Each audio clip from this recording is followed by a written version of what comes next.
so many people go into evaluating big choices and fearful circumstances with a sense of wanting to skip to the end and therefore thinking, I'm going to Thelma and Louise my way out of this, right? I am just going to go right off the cliff.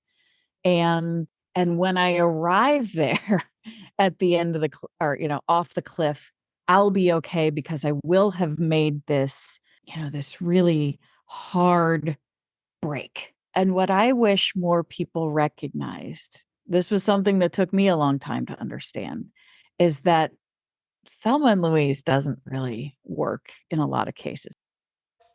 Welcome to the Sober Edge podcast, inspiration for alcohol-free living. I'm your host, Terry Patterson, functional nutritionist and This Naked Mind senior coach. The Sober Edge is a place to explore the infinite possibilities on the other side of drinking. In a culture soaked in booze, discover the wonder and joy of taking a different path. Meet real people living lives of purpose and passion, learn the truth behind the alcohol myths, and get ready to be motivated, inspired, and astounded by what is possible with the Sober Edge. You are listening to episode 133 of the Sober Edge podcast. You are in for a treat today because we're going to talk about not getting stuck, how to get unstuck, how you are not stuck. So many of us feel stuck in our circumstances, our situations, victims to the people around us, trapped by alcohol, by sugar, by all of the things. And I get it. Mindset is a huge part of this, but there's also practical things we can do. And so I think you're going to be so delighted to listen in on this podcast episode today, where we have the fabulous human known as Becky Vollmer, the author of You Are Not Stuck, joining us. And Becky and I have a rich, raw, honest conversation. She is someone who is so gifted in breaking down the ways that we can move forward. So she is really just such a delightful human. And I'm so honored to have her on the podcast, to have met her in person when I was in Tampa, Florida in February, and to just feel like a little bit of her stardust, and we're going to talk about stardust, a little bit of her stardust is rubbing off on me. So I want to share her bio, and then we're going to jump right into the episode. I know you're going to really get a lot out of it. So Becky Vollmer is a speaker, yoga teacher, and creator of You Are Not Stuck, a movement that empowers people to pursue the lives they most deeply desire. She guides a global community on social media that is several 100,000 strong, teaches online courses about empowerment and choice, and leads sold-out programs that combine movement, breathwork, self-exploration, and action planning at yoga and wellness centers across the country. A former newspaper journalist, Becky writes on topics including personal growth, relationships, mental health, and wellness, mindfulness, meditation, and spirituality. She also is a leading voice in the sobriety and recovery community. Becky lives in St. Louis, Missouri with her husband, their 4 children, 3 pets, and more flowers than one person should be allowed. I love that Becky is a flower person because I think it really helps us to understand her vibrancy. And she just has this delightful energy. So welcome to the podcast. Enjoy. Well, hey, everyone. It's Terry back with another edition of the Sober Edge podcast. And you may not be able to see or if you're listening to this on audio, but I am looking at someone who just inspires me to smile all day long. So I actually got to meet the wonderful Becky Vollmer in person when I was in Tampa. That was in February. So last month, it feels longer in some ways. And I told Becky that she's been on my radar to have as a guest for just about a year, because you have a book that just turned 1 year old. And so you've got this baby, this almost toddler out in the world. And it's got such a cool title, such an important message. So You Are Not Stuck. And we are going to talk to Becky about how to get unstuck, how to move from fear to freedom. I love this topic so much. I know that you listening are going to resonate with Becky. So, Becky, welcome to the podcast. Oh, thank you so much for having me. It's great to be here. Yeah, so I am excited because when I heard the title of your book, I was like, whoa, isn't this a place where we all get to in life? And getting to the other side of it sometimes can feel like, is it worth it? Am I doing it right? I'm afraid of what's on the other side. So tell us first, what does you are not stuck mean to you? Oh, I think in a nutshell, it means permission. It means opportunity to look at change in a way that's not quite so scary, because just the idea that we're not stuck means that change is not just possible, but in some ways, we have a mandate to evolve as our lives evolve. And, I don't know about you, but there have been times in my life when I have been absolutely terrified to move on from a situation or a circumstance. Um, for a variety of reasons. Maybe I didn't feel like I was, good enough or smart enough. Maybe I felt like the change that I wanted to initiate would, be too disruptive to my family. Maybe I felt like, oh God, that's too wild. Who are you to even dream that big? But when I started to understand that those were all really, hesitations that stem from what I thought other people might think Mm. instead of what I thought and believed about myself. I realized I was really holding myself back, and that if I could just give myself the permission to be exactly who I am, as I am, with all my quirks and all my imperfections, but still to recognize that, I do have agency and I do have choice. Well, then I can really make a lot of great things happen. But it's that belief that we have the permission to even choose to begin with that I think is missing for a lot of us. Oh, I love that word permission. And I think, it is a place that we arrive at when we start to explore how to move forward. And I talk to my clients about it. It's like, it was my own personal journey when I stopped drinking alcohol and I realized that I had been playing small in my own life as far as asking for what I wanted, asking for what I needed. I had grown up, so I was born in 1960. I got married at 22 years old. I had such a traditional upbringing that I didn't even understand what it meant to ask for what I needed or what I wanted. Possible that you didn't even know what Oh, you wanted or what you needed. And what absolutely. Yeah, because we haven't, a lot of us, we haven't been raised in a culture that encourages us to ask that of ourselves. We're very, uh, or very much guided to be attuned to the wants and the needs of other people. And I'll capitalize that, right? Capital O, capital P, other people. What do your folks want? What does your partner want? What does your boss want? What do your kids want? A- And we don't believe that we have the right in many cases to ask, wait a minute, how do I feel? What do I need? And then ask for it in a way that we don't believe it's going to be perceived as appearing selfish. Hmm. Yes, yes. And that really was so much my own journey. And when I started to give myself permission to explore what was right for me, what felt good, it was daunting sometimes. It was uncomfortable for sure. Like Mm. asking my husband for things that I wanted or needed, or claiming the right to have a stronger opinion. was wildly uncomfortable in the beginning. I had been living life that way for 55 years. And I'll just say that I don't identify as a people pleaser. Actually, I'm an upholder, if you're familiar with Gretchen Rubin's four tendencies. And so I definitely have been somebody who says no more than yes. But that also brings its own fear to freedom journey. So I wonder what it is that you help women do when it comes to this permission. Like, what's step one?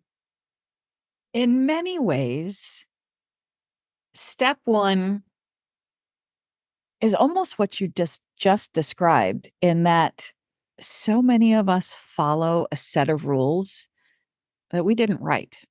Mm.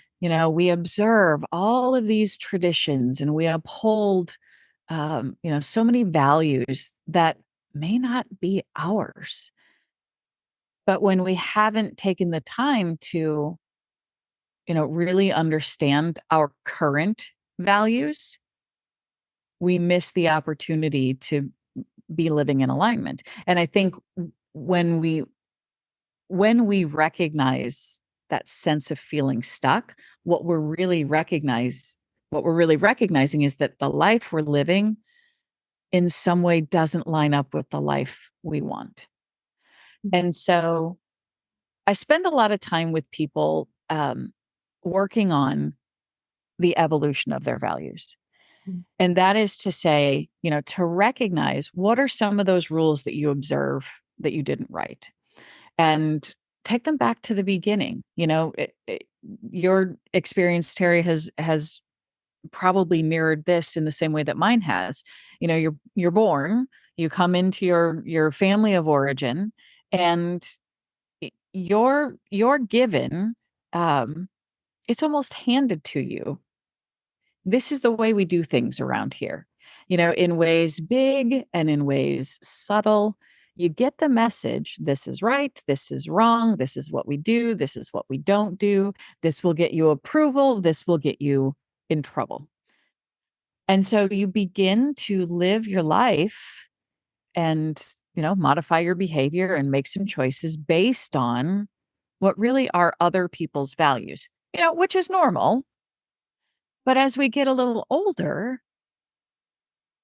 we might be capable of determining our own values, and yet we're still being fed other people's. So let's say we head off to school, right? I'm thinking high school. I went to an all girls Catholic high school. Wow. My kids go to the local public school.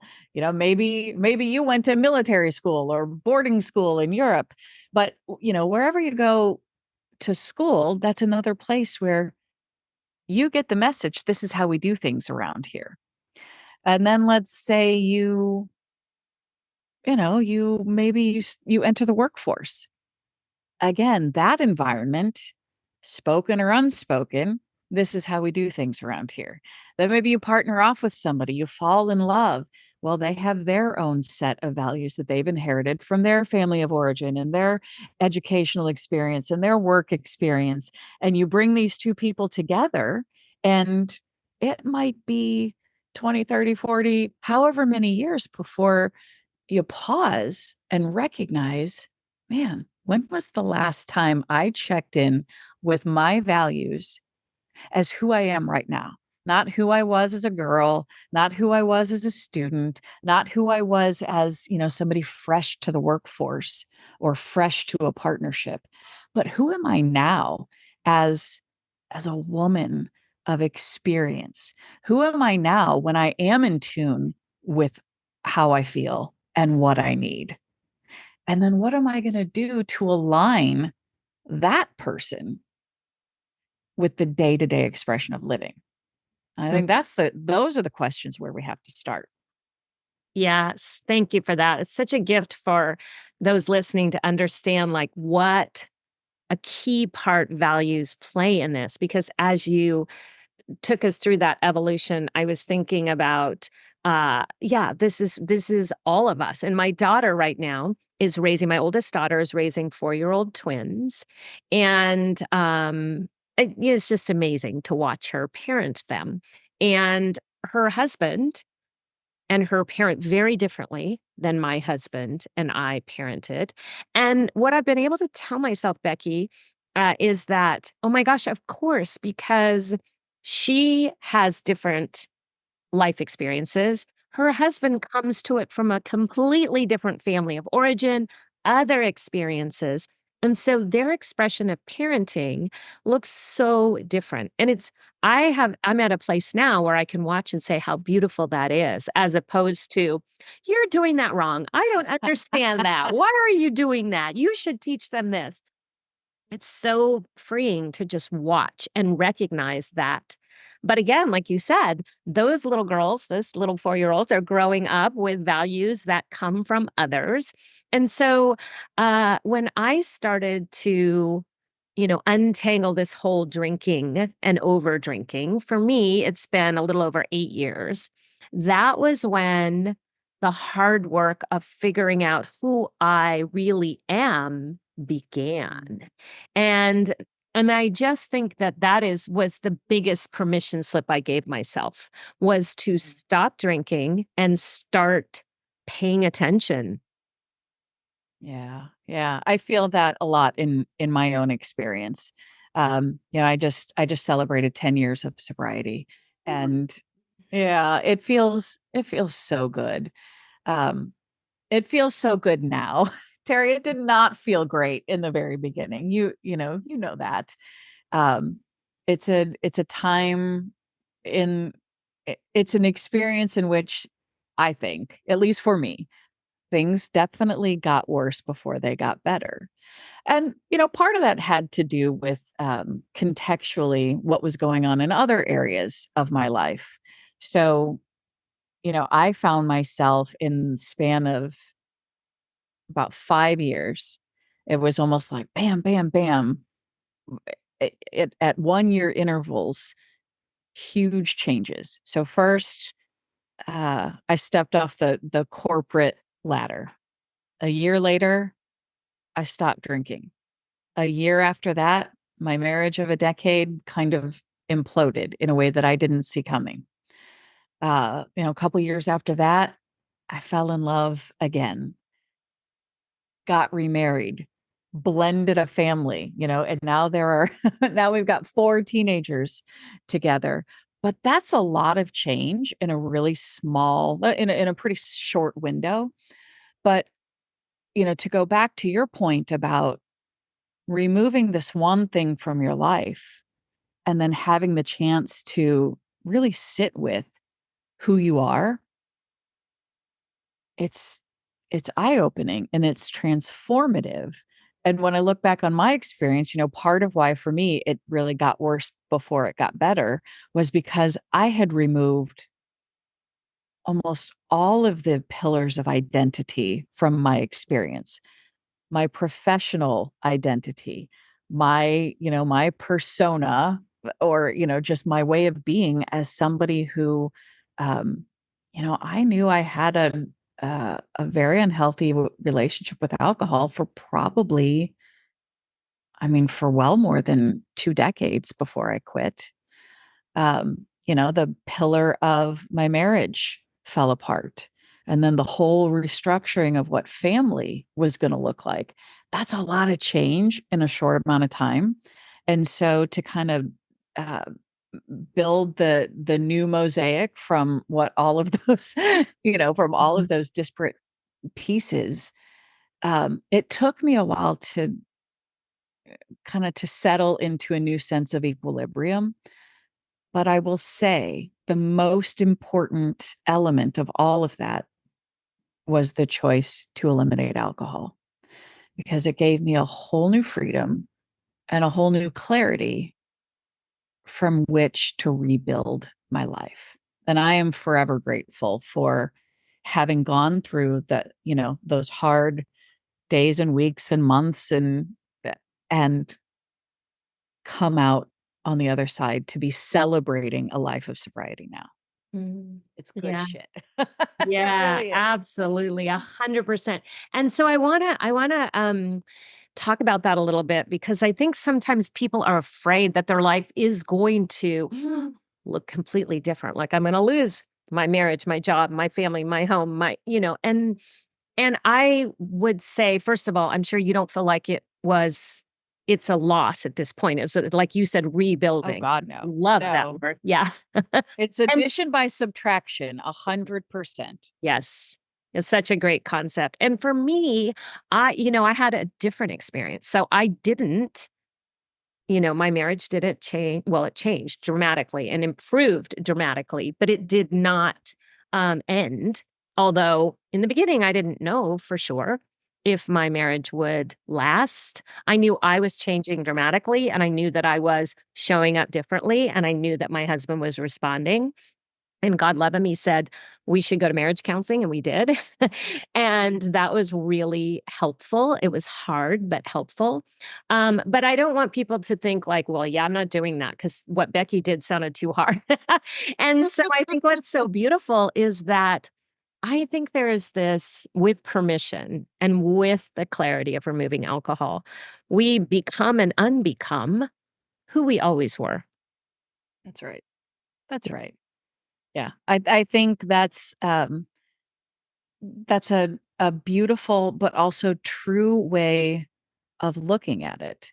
And, when I reflect on my own experience, you're right. I don't want people to think, you stop drinking and you wind up getting divorced. Um, that's certainly not the majority of people's experience. But I will say it's not entirely um, novel. Mhm.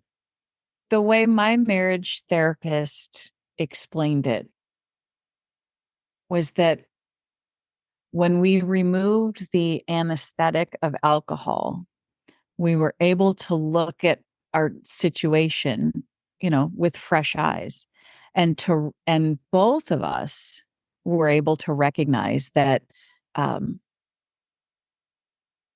it wasn't the partnership that we wanted. And I feel very fortunate that we were able to part in great, great friendship and a whole lot of love because one of the gifts of clarity is that when you recognize that something's not working, and then when you're able to summon the courage to make the hard choice to choose what it is you do want, and when your partner's willing to do the same thing, it's a win-win, Yeah. at least in my case. So it can be. I think with clarity comes the opportunity to really truly evaluate, well, like we've talked about, what do I need? How do I feel? And sometimes, it can spark this willingness to let go Mhm. of what we don't need anymore. And sometimes it can spark the willingness to draw closer the things that we so genuinely do. And so, yeah, to your point, most people aren't going to end up divorced when they quit drinking. But in what I've seen with other women, most people end up more true to their deeper selves, whatever that looks like. Yes, I agree 100% because we come into this place of clarity, as you said. And what happens is we start to realize the things that aren't working and they're painful. And, I think I even still have this on my website, like in about me. It's like I looked up from my drinking and thought, oh crap, this is broken. And, I wasn't broken, but the relationship I've had created had a lot of cracks. And, there was this moment where I didn't know if the cracks would be repaired or it was there was too many cracks to repair. And it took intention, hard work, vulnerability, and willingness to repair those cracks. And I have to say that my marriage was really lost in my marriage and sort of lost to myself for a long time. And now it feels so good to be in this place where I am more connected with my partner. And I will say, too, part of this journey for us was my husband stopped drinking 2 years after I stopped drinking. And that really did make a big difference because then he was also becoming more aware of the places where there were cracks. And that opened up new ways of being in relationship and communication. And you and I, when we were at Tampa, we got to hear Todd Kinney speak, and he was recently on the podcast. And he talked about his relationship with his wife, where he thought she should be more supportive and she should be everything for him. And so we all have this opportunity with our partnerships to, like you said, figure out what it is that really we want and works for us. And for me, I think we get to do it with a place of grace and love when we're more connected to ourselves. Mhm. Amen. Amen. Preach it. Yeah, and it doesn't have to end. I mean, that's the thing. But I will say that I think for me and for a lot of women that I coach and work with, there comes a time when we go, uh-oh, the blinders are off. Again, you might look and say, uh-oh, there's a lot of cracks. And that can be a beautiful jumping off point to giving ourselves this bigger permission. Yeah. And not just in, our romantic relationships, but you mentioned, doing hard work and having a sense of vulnerability and bringing willingness to the table. We're able to do that, in our platonic relationships, in our friendships, in our with our work colleagues, with our children, in our communities, in our faith communities, whatever it is, and whoever it is, being able to show up, like you said earlier, as that person that we are, that person we've meant to be, without all the weight and the baggage and the junk, kind of holding us down. It really is a way to improve all of our relationships, all of our interactions. Yes. Yeah, and I tell people, it's so hard to understand when we're standing in a place of fear and we're thinking about jumping into this abyss that looks like not drinking. We're letting go of that identity, and there's a lot of unknowns. It's hard for you and I to tell people, wait, it gets better. And because you just don't, you've got this suspended belief. And so sometimes I remind people it's like a trust fall. You're trusting that you have your own back. You're trusting the universe has your back. You're trusting that you're going to figure it out on the other side. And I think that is one of the most beautiful things that's happened for me. And I see that in the theme of your book, Becky, is that we are moving into a place where we don't have to have the end of the story. We just have to have trust that we're going to be able to figure it out as we go. Yeah. Yeah. I think that's right. That trust and that willingness to be a little uncomfortable, and, a sense of knowledge that big change doesn't really stick when it's abrupt and traumatic, right? I think everybody, not everybody, but so many people go into evaluating big choices and fearful circumstances with a sense of wanting to skip to the end, and therefore thinking, I'm going to Thelma and Louise my way out of this, right? I am just going to go right off the cliff. And, and when I arrive there at the end of or, off the cliff, I'll be okay because I will have made this, this really hard break. And what I wish more people recognized, this was something that took me a long time to understand, is that Thelma and Louise doesn't really work in a lot of cases. I mean, sometimes we do have to just rip off that Band-Aid and find ourselves at at the other end. But more often, when we are able to have the trust that says, if I just take one small step today toward this life that feels like it's in greater alignment with my true self, that's enough for today. And then tomorrow, I'm going to take another small step toward this life of alignment with my true self. And then repeating that commitment, repeating that process in tiny increments. That's what's going to lead us to sustainable change. Mhm. It's almost the idea of the way big ships turn. You don't all of a sudden just, do a hard swerve with a cruise ship in the middle of the ocean and expect to not topple over, right? It's a series of 1-degree shifts in a certain direction that over time can help you travel a great distance, but it's not usually the hard swerve. Mhm. Yeah, that's a great reminder, and I think you're exactly right. People wanna skip the messy middle. That's 'Cause the that's word. uncertain, Yeah. right?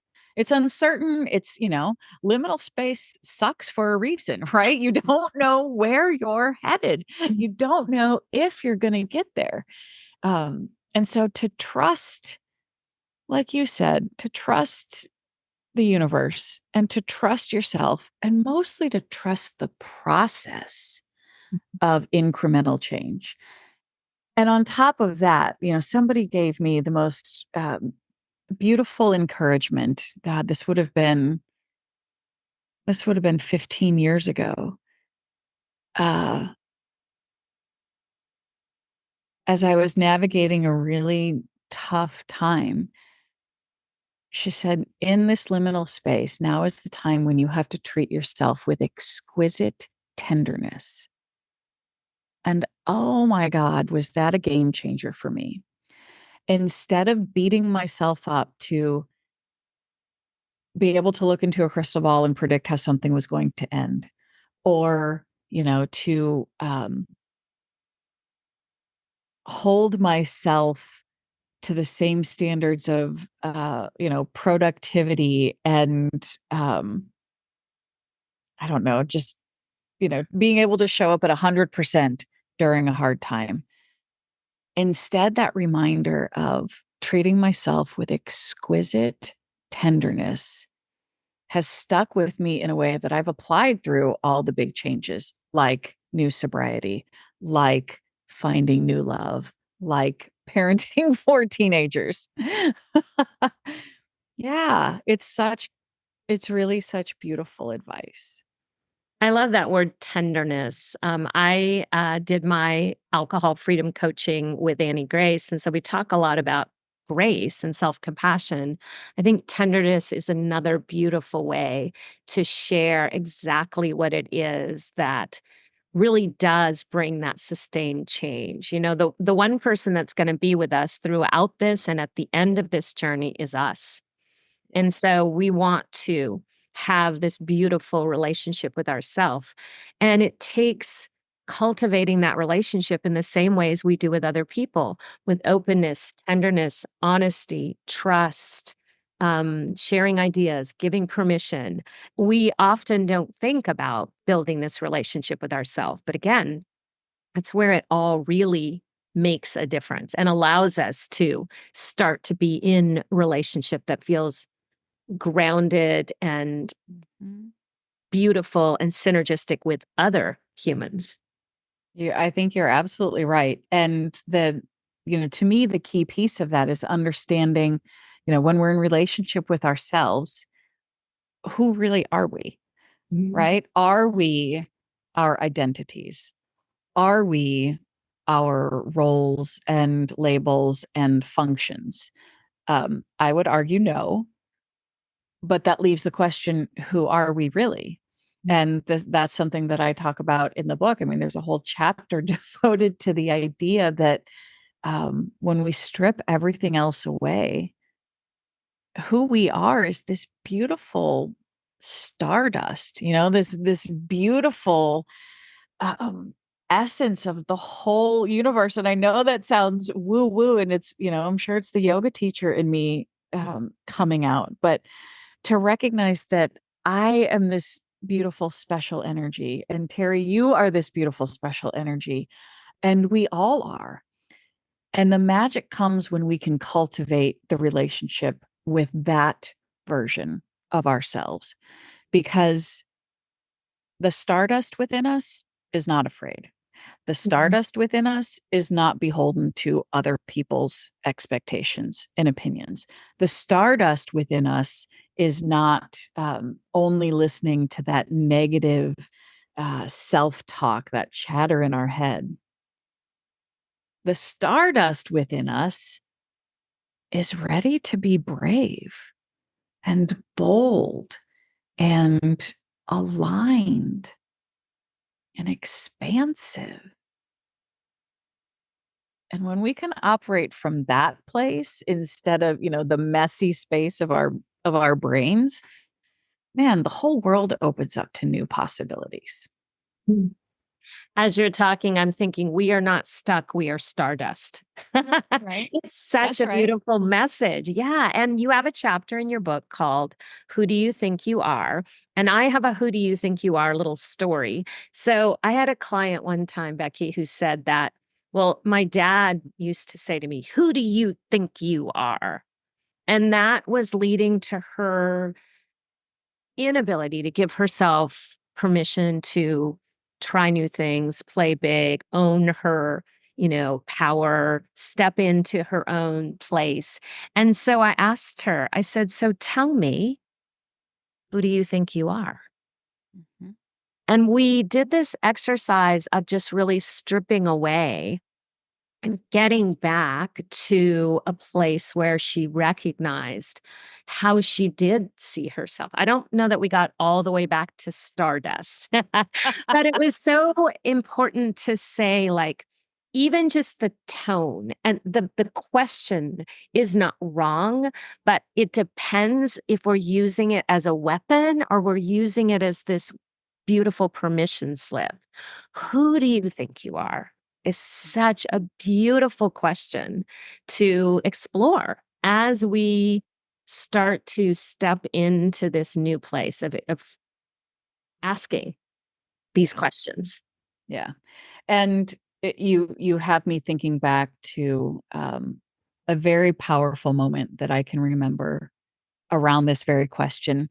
The part of the way I like to spread the message of empowerment and choice is by doing retreats. I'm a yoga teacher, and so I do a lot of yoga based, embodied work that, gets us in a place to be able to think about these issues. And so at a retreat at a big yoga center a few years ago, the group was having this conversation around who do you think you are? And we were kind of going around the room. People had been reflecting in their journals about, what that nasty voice in their head says to them, because we all have one. We all have one. Mine's a real asshole. And I'm sure I'm not alone in that. But somebody stood up and said the voice that she hears in her head belongs to her mother. And what she hears her mother say, it's not just something she says, it's something she bellows. And this woman stood up and yelled at the top of her lungs, "You're a perpetual disappointment." And the whole room just fell silent.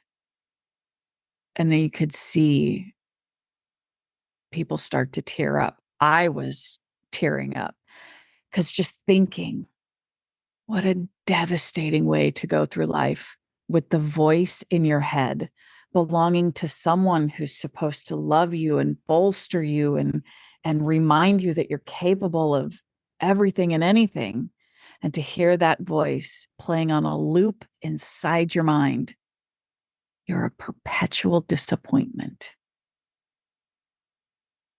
When that's the tape playing in the background, no wonder we feel powerless, choiceless, ineffective, stuck. But when the tape playing in the background nods to our limitlessness and the nature of our true freedom, well, God, that's an entirely different experience. And that gives us an entirely different sense of the choices we can make to live that life that we want to live.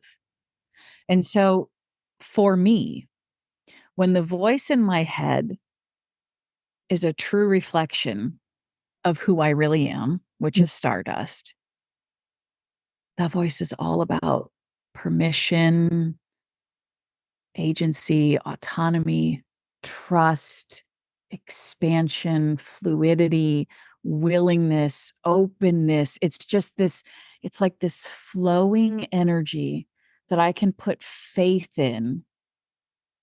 It's like this combination of like self-determination backed by the power of the whole universe. Yes. Yeah. Say we get to dream about who we are and who we want to be rather than get stuck in that loop of who other people think we're not. Other people think we're not even just other people think we are, but other people think we're not. Wow. Well, and I think that this is why I am such a proponent of removing alcohol, because we're really masking the opportunity to trust ourselves. Yeah. I often say to people that when our no doesn't mean no and our yes doesn't mean yes, when we're in this over drinking cycle where we're saying, I won't drink today, and then we drink, we erode that self trust. And when we are not trusting ourselves, it's nearly impossible to get to this place that you're talking about, Becky. And so I listened to this podcast yesterday with Mel Robbins, and I'm so excited because she's publicly saying she's been on this journey to drink less. And, and she's such a vocal proponent of being very vulnerable and real. And, they kind of talk about, well, should no one drink ever? And I mean, I don't want to be the anti-alcohol police and police what other people do, but I think it's such a powerful place to recognize that when I am putting things between me and myself and me and my real life, Yeah. we get to question if that's serving us in ways that help us live this beautiful life.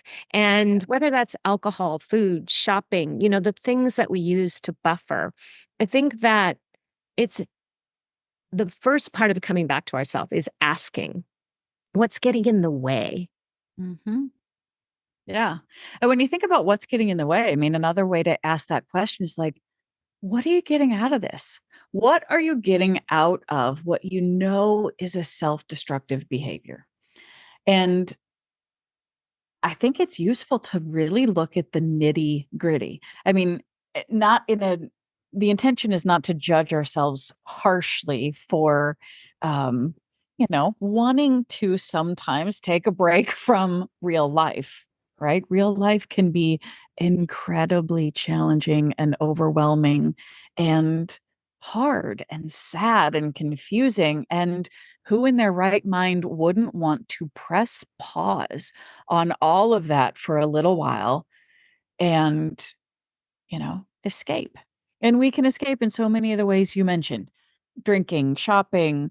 I know I struggle with scrolling like so many of us do. But when the question is, what the hell am I getting out of that? And so, nitty gritty applied to alcohol. What am I getting out of feeling awful in the morning? What am I getting out of maybe, having said some real stupid stuff the night before? What am I getting out of this sense of um, self loathing that comes from breaking a promise to myself that I was going to behave differently or choose differently? What am I getting out of spending money that maybe I don't really have on something that's, actually doing pretty bad things for my body? What am I getting out of weakening my immune system intentionally? I mean, all of these questions, when you put it that way, it's like, wow, well, I guess I don't, there's no real good reason to do this, Yeah. but there are whole lots of good reasons to not do it. It just involves um, getting pretty honest with ourselves. And that's not an easy process when we're not practiced in it. Exactly. Yeah. And we need practice. I love the framework of Dan Sullivan that talks about confidence comes last, because in the middle of that, so it goes from uh, commitment to courage to capability. And that's the practice part. Like, we don't get here overnight. You said that so beautifully. Like, we have to go slowly through those steps. And so it's so important to remind ourselves, just like building a muscle, it takes practice and it's powerful. So you saw me just turn around and reach for my bookshelf as I do so often. Yeah, me You too. said, I never put my books back on the bookshelf. They're all right here on my desk. so you had two words there that reminds me of just one of my very favorite quotes. And I reached for the book because I want to make sure I get it right. But courage and confidence. So I'm a big believer in two things. The first one is around courage. One of the, if I could distill all of my work into a bumper sticker, one of those bumper stickers would say, the opposite of fear isn't just courage. The opposite of fear is choice. Ooh. And when you think about choice, I mean, there is choice, but then there is action, right? There is intention, but intention without action is just wishful thinking. And so I always go back to one of my favorite quotes. Dale Carnegie, this Dale Carnegie with the great old glasses, guy from the 30s. Here's what he said about this: inaction breeds doubt and fear. Action breeds confidence and courage. If you want to conquer fear, do not sit home and think about it. Go out and get busy.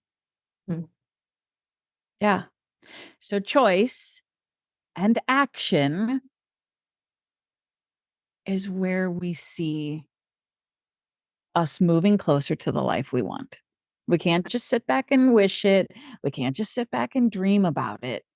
Yes, we come to situations with fear, but the opposite of fear is choice. And this is exactly where we started. It's that beautiful permission slip.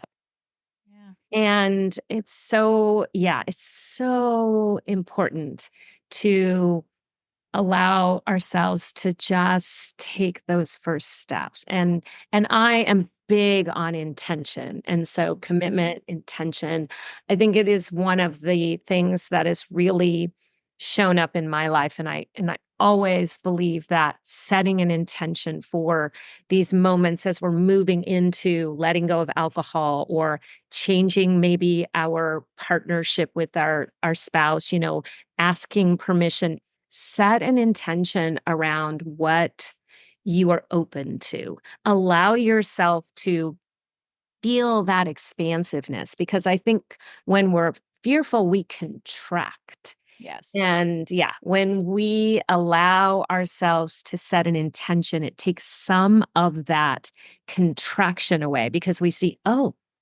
that's possible. Oh, I'm open to that. That is something that I'm sensing now. And Yeah, it all comes back to this beautiful permission and choice. Well, Becky, I know we've been talking for a while and I want to honor your time. I have all kinds of things on my notes that we didn't even discuss. But what I love about this conversation is I think it went exactly where it was supposed to go. And it's such a beautiful offering. So thank you for being here with my audience. Thank you for the work you do in the world. Please tell us where people can find you and connect with you. Well, first of all, I could sit here and talk with you all day. I mean, truly, this has been a lovely conversation. And I just appreciate our time together. Um, the best way to find me is any variation of the phrase "you are not stuck." So the website is youarenotstuck.com. On social channels, Instagram, Facebook, Threads, I'm at You Are Not Stuck. And in all of those places, you can, get information on class offerings and upcoming workshops and retreats, and an invitation to join the weekly meeting that I host, where uh, honestly, we're talking about things just like this every week in ways in which we bring our choices to life. So I just love the chance to talk with people about ways we can live in greater freedom and greater trust. I think that's just what our whole experience is about. Yes. And as you are such a shining example, when we do that, we get to bring these gifts to the world. We get to we get to take that stardust and sprinkle it around. And it's such a Sprinkle it beautiful thing. everywhere. Yeah, absolutely. Well, again, thank you so much. And I hope we get a chance to continue this conversation in the future. You know we will. Thanks, Terry. I want to thank you for tuning in to the Sober Edge podcast. This is a place for important conversations and a safe place to question everything you thought you knew about drinking. If you're looking for your sober edge, I want to invite you to connect with me at thesobernutritionist.com, where you can grab my free resource, Becoming More, a guide to loving your sober life. And I would be so grateful if you enjoyed this podcast, if you would leave a rating and review, as it will help more people find their sober edge.